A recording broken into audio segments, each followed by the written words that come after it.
Steve Adams from New England Saws here. The 660 build continues, and now we're ready to basically prepare the carburetor area and install the carb in this stage. So one thing we're going to do first, before we do anything else, is we're going to make sure that some of the common issues are addressed regarding the throttle. So there's two things that can happen on these saws. The first is this selector switch is too easy and bumps up. And if you have that on your saw, you'll be running it. Just the vibration of the saw, if these are loose enough, can cause the saw to turn off, and you won't even know because you didn't hit the kill switch.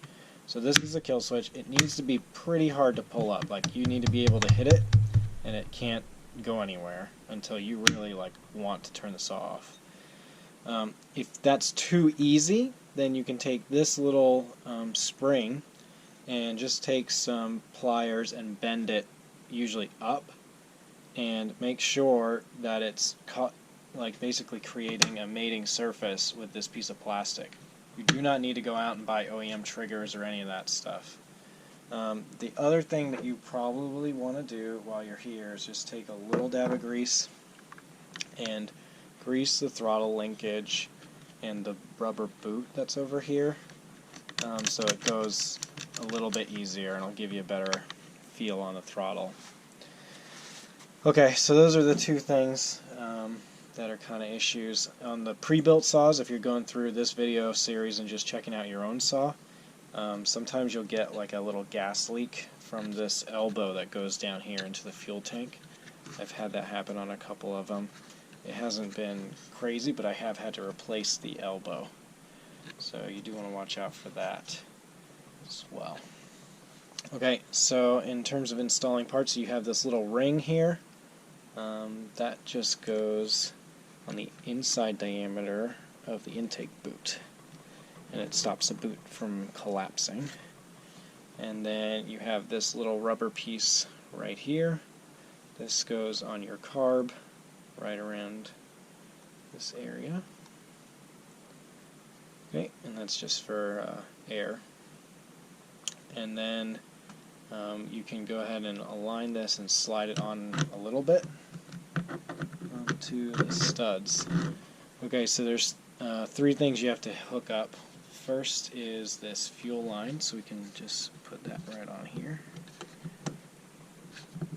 And then I can work it down a little further. And then the second is the actual throttle linkage. It goes into the carburetor housing onto the carb linkage here. So you just bring it over to the side, push the carb down, and then it should just hook in.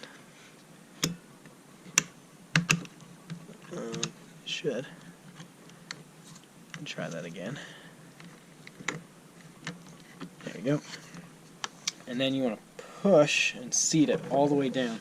And the third connection you have to make is down here on this impulse line. And it's nothing, you don't have to move anything, just the act of pushing it home will make it seat. Then you can just test out, make sure you don't have anything rubbing. Sometimes this rod will rub down here and you have to bend it over a little bit. And just make sure in general it feels okay.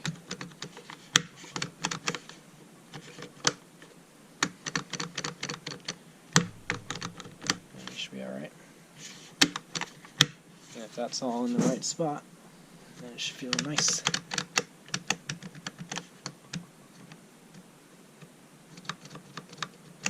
And if something feels off, then you need to probably go in here and adjust something. Sometimes these plastic pieces aren't well formed. But yeah, that feels okay to me. Okay, then the next thing you can do while you're here is you can put this little rubber boot. It goes in the side, and it goes over the low, high, and idle speed screws into the carb, like that. And you can finish out that little rubber bag of rubber things. This is the decomp valve shroud, and it just goes up here on the top. And you can align it with that notch. There's a notch on the cylinder, and it just sort of sits around there. Okay, so that's that. Now we'll move on to the other side of the saw where we can do the chain brake and eventually the clutch.